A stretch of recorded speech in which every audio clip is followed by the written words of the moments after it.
Every day is a blessing. The time we spent together. All we can do is promote change. 24 hours better. Welcome back.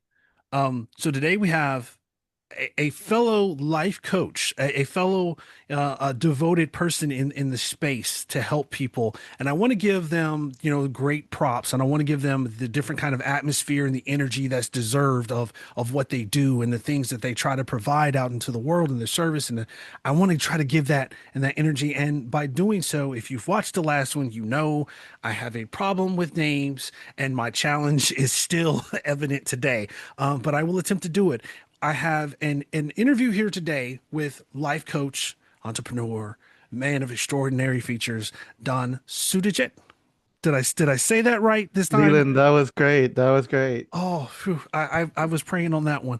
Okay, so I'm for the duration, because I don't want to disrespect. I'm going to call you Mr. Don. And I want to talk about a little bit of the experiences that you had and the things that you've got going on right now. I read a little bit of bio, did a little bit of background, did a little bit of research, dug a little bit, moved some furniture around the room to figure out, a little bit about you. And that was kind of a pun, because you deal in the space of like cleaning up and helping people kind of like declutter and shift things out of the way to see like the reality of their situation and who they are and who they can, who they can potentially become. And I want to ask you, the first question I have about that is, what led you down that path? What was that moment that like the light went off and you were like, this is my calling, this is where I want to do? Yeah, that's a great question, Leland.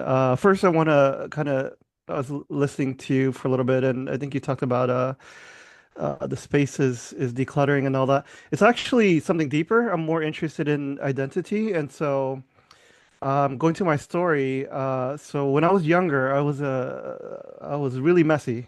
Um, I tried everything, right? Like I went to the bookstore, Barnes and Noble, and would try to get any organization books and just try to learn off of that. I was watching things on YouTube, stuff like that, but they never stuck until one day I was cleaning in my home, my room, and things just kind of clicked. I was looking around and I'm like, man, this all have to do with identity. By what I mean is you begin to see, like I was looking at my old college books, right? I was like, man, that's the past version of myself, right? At the time, I already moved past the college days, and I was like, this is not me anymore. Or I think we can all, especially see it in our closet, right? Like when we look in our closet, we're like, man, this is not me anymore.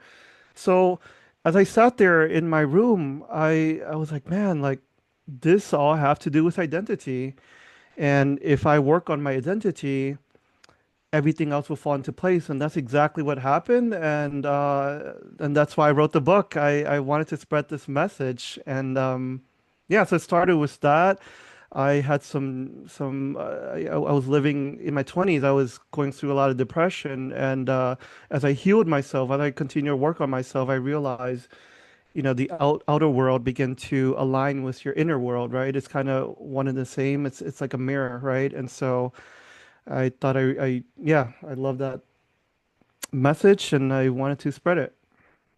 So obviously there was something that was going on in that time frame, and you said that you were going through different phases of depression, and obviously during the teenage years there's nothing that's really easy for teenagers trying to figure things out and where they want to go and what we're doing.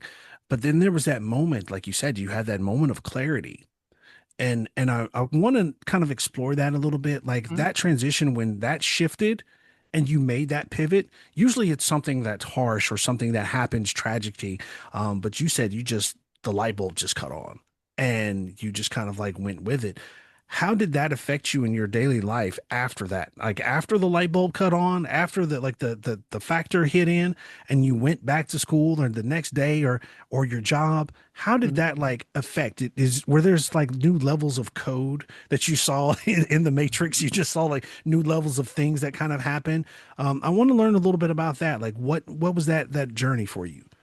Yeah, it wasn't an instant journey, right? But that moment kind of did open my eyes, right? And of course, I didn't have any guidance or anyone at the time. That's why I think roles like yours, being a coach, is so valuable. And I didn't have that at the time. And so by little, I began to piece things together. And but I still didn't, it didn't fully click until one day, everything just kind of fell apart, right?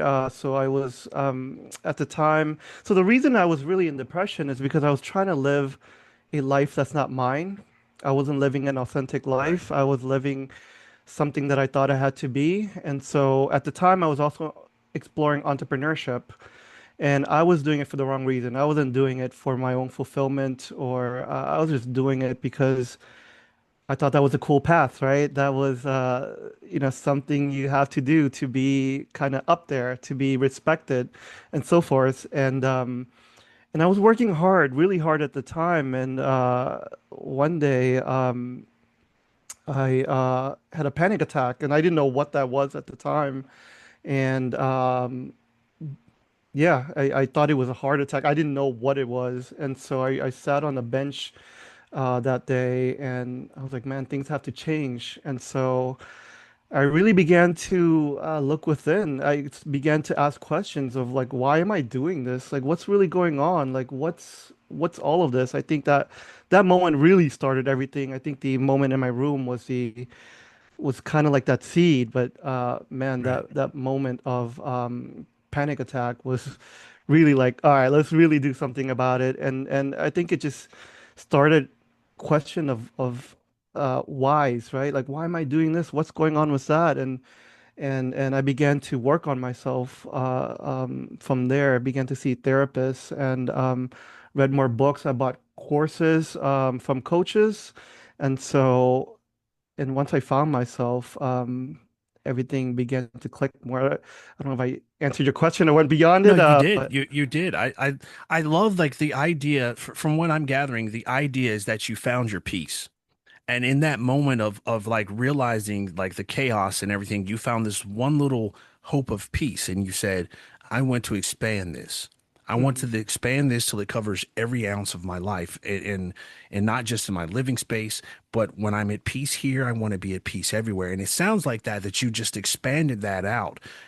Is that a tactic that you use to find someone else's peace and then help them expand from that and like remove that excess around? Is that a process that you do or Yeah, what? absolutely. I really believe wholeheartedly that when you find who you are and what you want in life, everything falls into place, right? Like I was talking to my friend not that long ago. This is kind of it's a goofy analogy, but for him it helps him understand. But we were talking just about this about who you are and what you want in life, and he's like, yeah, it's kind of like, so here in Houston there's a bunch of restaurants, right? And the minute you leave your home, if you don't have a game plan, you could be in trouble. You could be venturing to all kind of restaurants, right? I But know. I know about yeah, Texas. right. Well, trust me, Texas and I, we don't necessarily get along. It's the only place that I've been to where you turn left to go right. And if those of you that've been there and like you know, like everywhere that's on the right, you got to make three lefts to get to it. Yeah, there's a It's lot of amazing. options. Yeah. Yeah, And go right ahead. so, I'm sorry. yeah, no, that was great. So if you don't know where you're going, right? Like I think you use the analogy of like, yeah, like if I say to myself, I want a taco, right? And the minute you start driving, you're gonna be tempted by, I don't know, Wendy's or McDonald's and right? And so, but if you know what you want, you have a destination and everything else falls into place. I mean, I'm probably simplifying it, oversimplifying it, but No, the that's my simple is better. philosophy. If you figure out who you are, so I normally start with that, like who are you and what do you want, which is a loaded question, right? But I think if you open with that, you begin to kind of start exploring things, right? Things come up and you can explore that and continue to kind of narrow down who you are and what you want in life. So, I want to give props to you for that because a lot of coaches that I've talked to, especially in, not just in your space, but in the coaching industry in the space, they don't take time to actually ask that question or figure that thing out. And they want to sell a program instead of, the development of the person or the learner or the process. Mm, I experienced that in the field, and I'm seeing that in a lot of different, not to knock anybody else, but I'm seeing a lot of things of that. So mm, kudos for you for that, for even identifying, because learners learn a different way. People mm, process a different way. Emotionally, they develop a different way. And we don't know the trauma, the baggage, or anything mhm, else that they have, or the experiences that they have to develop that. And you kind of have to attack that if you mhm, say, I'm going to help you. If you never ran a 5K a day in your life and mhm, you want to pick up and you want to run, things are going to resonate differently. And which is mhm, why I love the fact that even if you're explaining it in a simplistic manner, that message is for somebody out there to hear that from you. So I encourage you to do more and continue to down that path. mm, Um, so the next question that I kind of have for you is, now that you're in this space, right? And you're in this space, and how do you maintain all of this? How do you maintain it? Because it seems when you're talking about removing spaces, removing distractions, removing clutter, but then you open the doors for mm, everything to kind of funnel in. How do mhm. you how do you manage that? Like that's still like, about giving yourself to that like level and degree. Okay, you're talking about the home or Everything. I mean, you kind of how do open you? that Okay, up, gotcha, like gotcha. to have that piece, and then you open it up for saying here, Yeah, so now you have all this stuff here. So how do I you manage gotcha. that? I got you. Yeah, that's a pretty loaded question, Leland. Sorry. But I think again, you start with who you are and what you want in life, right? And then there's going to be different strategies for different things, right? Like if you're talking about homes, there's different strategies for that, or if you're talking about just life, yeah, there's going to be different strategies for that. In life, and this busyness, right, requires things like routine and yeah, things like that. Yeah, that's a really loaded question. I think you start with your core, right? Like your root, your foundation, and then you kind of go from there. Some of those might be soft skills. I mean, with it hard skill? I'm getting it mixed up. Uh, learning things like routine or, um, yeah, stuff like that. If that makes sense. Yeah, yeah, it makes sense. Like for me personally, and again, my wife's a great sport because I don't know how she puts up with me, but like there's things at my capacity that I just can't do. And Mhm, if I'm operating or I'm working in my systems and I'm doing my things, I can't answer the phone. I mhm, can't text. I can't, write back. And she'll probably kill me for telling anybody else this that does these things. But I have like shortcuts on my mhm, phone automatically. So if she just texts me, I love you, it will automatically mhm. reply back, and I never see it. So but she knows it.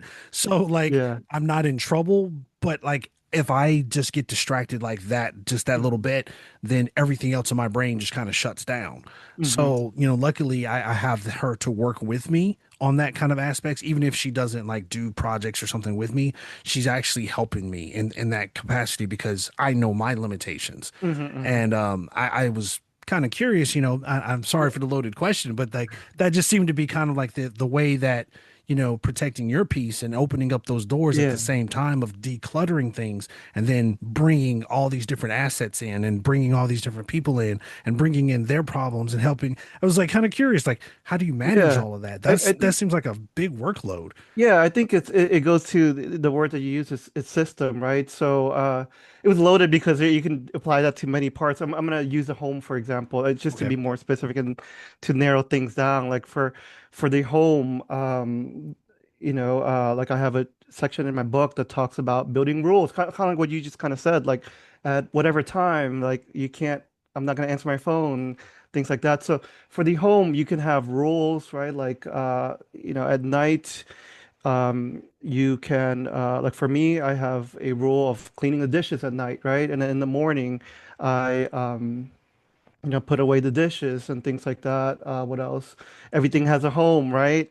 Like if I put out a pen, like I have to put it back in its home, right? Right. Things like that. So there's that. Like, if we're talking about home, we're talking about life. You can build a system like I don't know, like for me, I was just talking to someone earlier about like maybe wake up at 5 in the morning when it's really peaceful, right? I was talking to someone who has two kids, and so she said she never has any time of her own, right? And so we were talking about like, okay, like where can you find time of your own? She's like, hey, I could do 5 a.m. Maybe that's where I get a little workout, and that's where I work on myself. And then at night I do the kid stuff or whatever. But Right. it all goes back to what you just said. It's about a system, and that's different for everyone. So I think everything requires a system, right? So, Okay. So we get to the point where I want to ask this question and kind of explore a little bit more about, Mhm. who you are and the depths of things. And I ask this of everyone because the reason is that things resonate differently with different people. Mhm. And this is the importance of this question because some people are going to resonate differently with you than with me. And I ask you the question is, what keeps you motivated? Mm. And we talked about your peace, we talked about decluttering, we talked about your lifestyle, we talked about the beauty of that, but there's an underlying factor in that somewhere, and I want to like dive into that. What keeps you motivated? Yeah, so what keeps me motivated is, remember I told you about the story of how I was depressed for about a decade, and it's because I was doing things that wasn't me, wasn't my authentic self. And so since then I've worked on myself, right? And really found myself and found freedom from expectations and things like that. But what ends up happening is, and I don't know if this happened to you, but once you found this freedom and this peace and joy, you kind of want others to have it. And so as I go into the world, right, as I go into, for example, the other day I was at Walmart, like I was just kind of looking around, right? You can kind of read people's face and you can recognize, man, that kind of face I recognize. That Right. used to be me. And so the more I see this in the world, the more I want to be a contributor to helping people find themselves, right? Like I look to my left and I look to my right and I see everyone struggling when they don't have to. Right. And I guess that's kind of like I feel like there's this kind of curse or maybe a better word, duty, right? Like, now Right. that I've felt free, now that I've felt happy, I just want to help other people. That is like the most genuine thing that I've probably ever heard. Um, I didn't understand that level of empathy until I started waiting tables. And Mm, then, I was working as a waiter, and then as I was going through the process, I realized everything I was going through and then mm-hmm, trying to make other mm-hmm, people feel better. Then when I started, elevating and I got out of the waiting game, I had to come back and I had mm, someone else serve me. And mm, then it kind of like shifted my perspective of the things that they're going through mm-hmm, and the things that they probably deal with on an everyday basis, but they have to do the same thing for me. mm-hmm, So like you're saying, you can see the other side of that and you have that kind of internal, dialogue of I don't know exactly, but I know what you're doing and I know what you're feeling and I know what you're yeah, going through and I want to make it better. I want to help it, because it's it's just the way I am, and I love that. I love that mm, everything you said offline. Um, I don't do this while we're talking, but offline, I'm going to give you my personal cell phone number, and whenever you need me, we're going to talk. mm, So I'm putting that in the recording so everybody knows. yeah, But yeah, that's I love what you're doing. That is one of the most selfless things I have ever heard, and I love that. And I want to make sure that we support you in your process of everything that you're doing. Um, so with that being said, you mentioned your book, you mentioned, some of the things that you're going through and is there a website? Is there a way anybody can get in touch with you? Anything like that? What's going on? yeah, of course. And I want to, I didn't get to reply to what you said, and yeah, I would love your cell phone because I think, I was li reading your story as well, and man, I feel for you, man. The things that Thank you you. went through as a child, especially to see your mom in that state Thank you.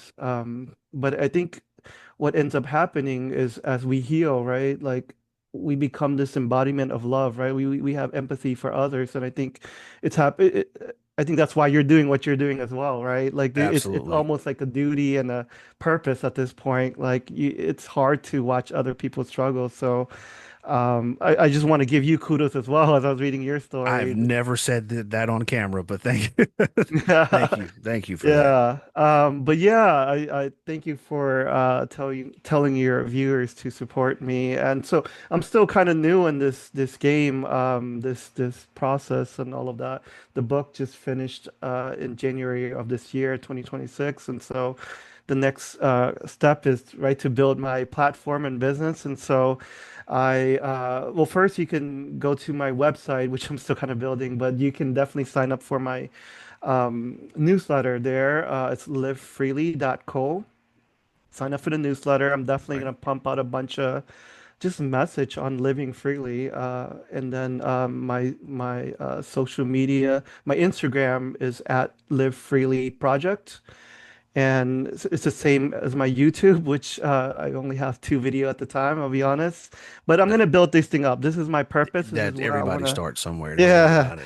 this is where this is how I want to end my life. So go on there. I'll build it up sooner or later. Right now I have some big projects in the way, but I'll get to that. But yeah, go on there and you can message me there. I'm always open for a talk and yeah. All right. Well, Mr. Don, again, thank you for your time and your passion. Again, I want to make sure that everybody that I know knows about you, and we try to direct that in the right light, and help you out. And we're going to try to elevate you and get you where you need to be, as well as making sure that everybody that needs you finds a way to get to you. With that being said, I want to thank you for your time, and I greatly appreciate this conversation. You've inspired me to make some couple of changes that I need to make, and hopefully I'll let you know my progress. So everybody, Mr. Don, thank you. Take care. Thank you, Leland. Listen, if this message resonated with you, don't let it stop here. Transformation doesn't happen from watching. It happens from action. If you're ready to level up your mindset, your habits, and your life, I've created something for you. Tap the link below and join my free podcast and community where growth isn't just talked about, it's lived. Surround yourself with people who are building, evolving, and pushing forward. And if you haven't already, subscribe, stay connected, and commit to becoming the strongest version of yourself. This is your moment. Let's grow. Every day is a blessing. The time we spend together. All we can do is promote change. 24 hours better.